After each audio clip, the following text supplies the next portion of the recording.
Vamos falar agora de algo que é um verdadeiro desafio na vida de qualquer pessoa, né? Que é achar aquele ponto de equilíbrio, aquela harmonia entre a vida profissional e a vida pessoal. É uma reclamação constante dos trabalhadores que muitas vezes ficam em jornadas exaustivas e chega no fim do dia, né? Não tem tempo para os filhos devido ao cansaço, devido a outras atividades. E isso é uma reclamação que, inclusive, tem feito muitas empresas a mudar um pouco o seu ponto de vista. Mas como achar pessoalmente essa harmonia, esse equilíbrio? Será que tem algumas dicas importantes que a gente pode adotar para o nosso dia a dia, para a gente conseguir ser um pouco mais feliz, né? Tentando levar de forma mais leve a vida, tendo mais tempo para a nossa família e, ao mesmo tempo, se dedicando também ao trabalho? Assunto que nós vamos tratar aqui no estúdio com a nossa convidada de hoje, a Melissa Camargo Kotovski, que é pedagoga, especialista em aprendizagem transformadora e coach de vida e carreira. Tudo bem, Melissa? Tudo bem. Obrigada pela oportunidade de falar de um tema tão relevante na nossa vida, né? Que faz parte da vida de todo mundo, E todo né? dia, diariamente, né? Afinal de contas, todo mundo quer ter tempo para a família, para os filhos, para suas atividades de lazer, né? Se perguntar para as pessoas, você gostaria de deixar de trabalhar e só curtir a vida? Claro que as pessoas gostariam.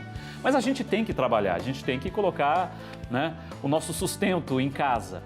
E você lida isso como um aspecto de harmonia, né? Porque as pessoas não são diferentes umas das outras nesse aspecto, ou seja, a mesma pessoa que trabalha é a mesma pessoa que é o pai, que é a mãe, que tem os seus compromissos familiares também. E aí é que está essa questão, né, da pessoa tentar harmonizar esses dois lados da sua vida, não é? Se a gente ficar muito no equilíbrio, às vezes até gera uma frustração, porque não é um equilíbrio, não vai ser estático, né? 50% vida, 50% carreira, até porque não são somente essas duas áreas da nossa vida. A gente tem a parte de lazer, de hobbies, de estudo, autodesenvolvimento, nossa casa, né? Nossa família, relacionamento amoroso, aí começa a aumentar, né? Sim. Tem amigos, tem várias outras áreas, então não é somente essa. Então, penso que a primeira crença a ser trabalhada é essa questão de equilibrar. Por isso que é harmonizar, é integrar. É entender que eu preciso de algumas coisas para realizar qualquer sonho, seja de vida ou seja de carreira, como trabalhar os nossos recursos, que é o tempo, né? Que até aí a gente falou um pouquinho, o tempo, nossas finanças, trabalhar nossas emoções, trabalhar a questão do nosso conhecimento e gerenciar nossas relações. Algo que vai te ajudar muito na tua vida e na tua carreira é contar com bons parceiros, parceiros que te promovam para frente. Então, por exemplo, se eu quero fazer uma atividade, eu tive um exemplo atrás. Há um mês eu fiz uma imersão de 25 horas. Eu sou mãe de uma menininha de 1 ano e se eu não tivesse um parceiro incrível que é o meu marido, como é que eu iria fazer? É bastante tempo para ficar fora de casa. Só que eles fazem parte desse sonho. Eles sabem que eles me ajudam a desenvolver outras pessoas nesse curso. Então, quando eu tenho parceiros para me ajudar no que eu quero fazer, aí não é um peso, é uma integração. Todo mundo faz parte de tudo. Ou seja, você cita um aspecto que é muito importante, que sozinha a pessoa não vai conseguir resolver esse problema. Ela precisa desse apoio familiar para ela conseguir até conciliar os seus horários, saber separar, entre aspas, as suas atividades profissionais das suas atividades pessoais, né? Até porque vai ter momentos que eu vou precisar me dedicar mais para a minha profissão. Por exemplo, nesse momento que eu tive essa imersão. Tem momentos que eu consigo conciliar mais tempo para a família. Ou, por exemplo, para uma atividade física, que é geralmente o aspecto que mais decai na vida das pessoas. E a gente precisa, sim, cuidar de vários aspectos nossos. E então, é sempre a reclamação que a pessoa nunca tem tempo para fazer uma atividade física, por exemplo. Eu nunca tenho tempo para mim, eu só tenho tempo para o meu trabalho e para cuidar dos meus filhos. Mas para mim eu não tenho tempo. E isso também é muito importante, a pessoa conseguir separar o tempo para ela, não só para a família dela, não é? Se ela não cuidar dos alicerces dela, vamos entender assim, nós somos um ser integral. O que é isso? Nós temos uma parte mental, uma parte espiritual, uma parte emocional e uma parte física. Então, se eu não cuidar de mim nesses 4 aspectos, eu posso ir rápido por um tempo, mas uma hora vai cair. A saúde é uma delas. Quantas pessoas eu trabalho que tem muita alta performance, lideranças, pessoas que já chegaram num nível de carreira muito legal, só que de repente elas têm algo de saúde que decaiu, porque o nosso corpo é o resultado do que eu venho fazendo com eles, o quanto eu tenho cuidado de mim. Então, sim, eu preciso cuidar da minha saúde, achar um momento para mim durante todos os dias. A Heloísa Brunkel foi às ruas para saber a opinião das pessoas sobre esse assunto. Será que as pessoas no seu dia a dia topariam, por exemplo, reduzir um pouquinho a sua jornada de trabalho, ganhar até um pouquinho menos, fazer esse sacrifício, digamos assim, né? De ganhar um pouquinho menos. Mas com isso, ter mais tempo para a sua vida pessoal, para a sua família, o que as pessoas pensam disso? Veja só. Pesquisas mostram que mais da metade das pessoas gostariam de ter um tempinho a mais para se dedicar à sua vida pessoal. Existem empresas que já estão dando esse benefício para os seus funcionários. Consegue separar a sua vida particular da sua vida profissional? Tá difícil. 15 horas correndo por dia tá difícil. Consigo sim, você tem que ter um jogo de cintura, né, para não deixar o serviço atrapalhar dentro da tua casa e vice-versa. Quando você está no trabalho, você está pensando em casa, quando você está em casa, você pensa no trabalho? Vice-versa. Mais pensando no trabalho do que em casa. Não dá tempo, fica 6, 7 horas em casa só, então... E você toparia ganhar um pouco menos, mas ter um tempo a mais com a sua família? Com certeza. Só que tá difícil para parar. O dia a dia com a minha família, com as minhas filhas, não tem dinheiro no mundo que pague. Olha, muito interessante algumas coisas aí, porque essas pessoas tocaram num tema que faz parte também, né, dessa conversa, que é levar muitas vezes os problemas do trabalho para dentro de casa. Isso é muito comum, porque a pessoa é uma só, não existe a Melissa que trabalha e a Melissa que é mãe, não existe o Rodrigo que trabalha aqui na TV e o Rodrigo que é pai, que tem suas atividades também, enfim. As pessoas precisam saber também harmonizar esse aspecto, para uma coisa não começar a interferir na outra, né? E isso é um desafio sempre. É viver o presente. Isso é bem importante, é um treino, muitas vezes. Se eu ficar vivendo muito no futuro, eu vou ficar ansiosa. Se eu ficar vivendo muito no passado, o que eu não fiz, o que eu deixei de fazer, eu vou ficar me vitimizando.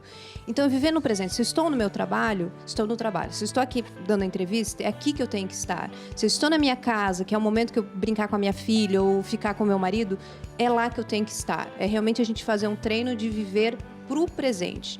Isso, inclusive, tem a ver com pesquisas dentro da felicidade. Pessoas que vivem mais no presente são mais felizes. E é um treino constante, né? Que vai fazer diferença. E isso tem a ver um pouco até com a pessoa fazer até uma terapia, algo assim, algo alternativo, entre aspas, né, nesse aspecto, para a pessoa saber separar as coisas, né? Porque isso é muito comum, a pessoa levar problema para dentro de casa e aí o casamento afunda, os filhos ficam irritados, a pessoa não consegue, como você disse, aproveitar aquele momento que é tão importante, né? Ela precisa aprender. A gente não aprende isso na escola, não aprende na faculdade, não aprende em lugar nenhum. Então, hoje em dia, tem várias alternativas, né? Não somente a terapia que vai trabalhar com questões do passado, mas tem cursos hoje de desenvolvimento, tem os métodos como o processo de coach, que vai trabalhar planejamento de vida, de carreira, ou do aspecto que você deseja, mas trabalhos que vão ajudar você a trabalhar suas crenças e seus valores. Porque a crença é algo que eu acredito, isso é verdade, eu vou agir conforme isso. Então, a primeira crença que eu tenho que trabalhar é possível ser feliz em várias áreas da minha vida. É possível harmonizar várias áreas da minha vida, eu fazer várias coisas e com qualidade, sendo que as pessoas em volta vão estar felizes e eu vou entregar resultados satisfatórios. E isso tem a ver um pouco com gerenciamento de tempo e a gente vai falar nesse aspecto específico agora, porque muitas mulheres, por exemplo, que se tornam mães, ficam naquele dilema. E agora eu volto a trabalhar normalmente, das 8 da manhã às 6 da tarde? Como é que ficam os meus filhos nessa história toda, né? E para muitas, o empreendedorismo tem sido a chave para conseguir encontrar essa harmonia, como disse agora a Melissa. Veja só. Foi depois do nascimento da filha caçula que Bianca decidiu que era hora de mudar. Entre voltar para o mercado de trabalho formal ou passar mais tempo em casa com as crianças, ela escolheu a segunda opção. Para não perder todo o processo deles, né, o crescimento deles, para mim aproveitar bem e ficar com eles em casa. Foi aí que a vontade de empreender entrou em cena. No quadro, a próxima encomenda de algodão doce. Da cozinha, a produção vai para festas, aniversários, formaturas e casamentos. Tinha que fazer algo mais para ter mais uma renda em casa. Aí meu irmão tinha essa máquina lá em Santa Catarina. Aí ele me emprestou e a gente começou a fazer. E até hoje estamos aí 1 ano já com bastante encomenda. É cada vez maior o número de mulheres que optam por começar o próprio negócio, impulsionadas pela maternidade. Para essa especialista, o planejamento é fundamental na hora da mudança. empreendedor, ele tem que estar o tempo todo focado no seu negócio. Então, você precisa ter estratégias e ser profissional. Ter os horários para cumprir as suas tarefas, né? Muitas vezes esse horário vai ser flexível e essa é a grande vantagem de você empreender depois da maternidade, mas você não pode deixar de cumprir a tua responsabilidade. Então, é importante separar as suas contas da conta do negócio, é importante você desenvolver a sua marca para que você possa ser conhecida e reconhecida no mercado. Olha, com certeza muitas mulheres se identificaram agora, né, com essa reportagem, porque sempre tem esse dilema. E agora, o que eu faço? Como que eu posso continuar tendo o meu rendimento e ao mesmo tempo me dedicando numa fase tão gostosa da maternidade, que são os primeiros meses, os primeiros anos da vida de uma criança. E você mesmo passou por isso também, né, Melissa?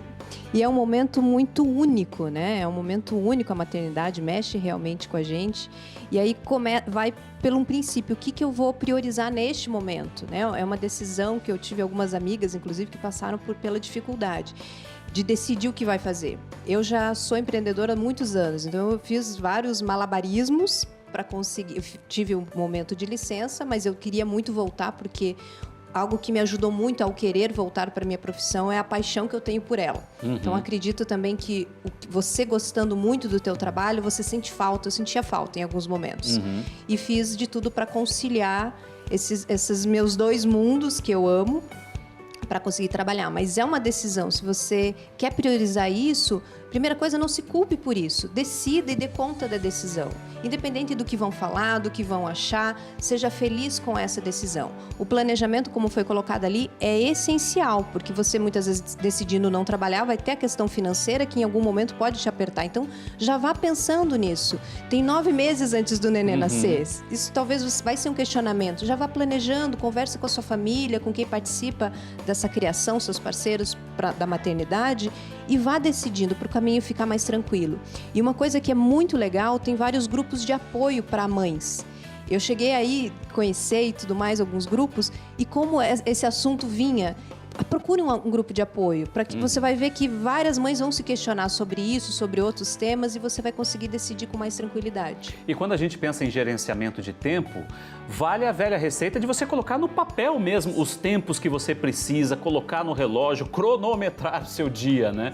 Porque muitas vezes a gente acha que não, eu vou conseguir dar tempo de tudo, e você perde tempo, né? Com muitas coisas no seu dia a dia que você, pera lá, mas será que eu preciso ficar 2 horas almoçando, por exemplo? Será que eu não consigo almoçar com menos tempo e esse tempo sobrar, digamos assim, para eu fazer outras atividades? É por aí esse gerenciamento quando a gente fala? É mudar hábitos. Primeiro eu preciso entender como eu estou usando o meu tempo. E a partir daí entender como eu posso ser mais produtivo. Produtivo não quer dizer que eu produzo muita coisa. Por exemplo, se eu ficar na rede social 1 hora, eu estou produzindo alguma coisa, mas não estou sendo produtivo para as minhas metas. Eu preciso achar alternativas para cumprir aquilo que eu necessito. Tem um livro que se chama O Milagre da Manhã. Ele traz uma técnica muito legal, que diz assim, é você acordar 1 hora antes do que você acorda todos os dias, e aí fazer uma rotina que você pode ler, você pode escrever, você pode se exercitar por 20 minutos, por exemplo, você pode meditar, você faz algumas coisas. E a ideia é, a partir do momento de manhã que eu já comecei assim, eu tenho pique para o restante. Eu tive que aplicar isso na prática. Hoje tem coisas que eu faço antes da minha filha acordar e antes de ir para o meu trabalho. Então eu acordo bem cedo para poder principalmente meditar e me exercitar. Então é achar alternativas e entender, peraí, antes eu fazia de tarde, eu podia dormir mais, talvez hoje não é a mesma realidade. Eu vou ter que realmente mudar para que a transformação ocorra. E o importante é a pessoa não se culpar, né?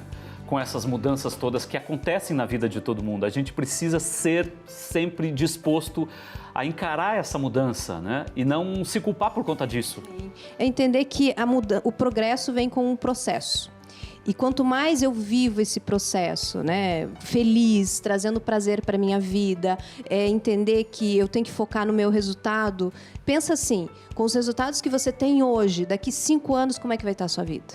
Com os resultados que você tem hoje, com as ações que você faz hoje, como é que vai estar a sua vida daqui 10 anos? Tua parte física, emocional, familiar, profissional, financeira. Se você não fizer nada, se eu continuar fazendo as mesmas coisas, os resultados são os mesmos ou até vão aumentar, piores, vão piorar né? muitas vezes. E Então, aí entra é hoje que tem crises que de agir. ansiedade, depressão, a gente pode ter N problemas por conta dessa sobrecarga, muitas vezes, que a gente não soube gerenciar. Melissa, muito obrigado pela sua participação Obrigada, aqui com a gente. Rodrigo. Valeu demais. Bom, obrigada.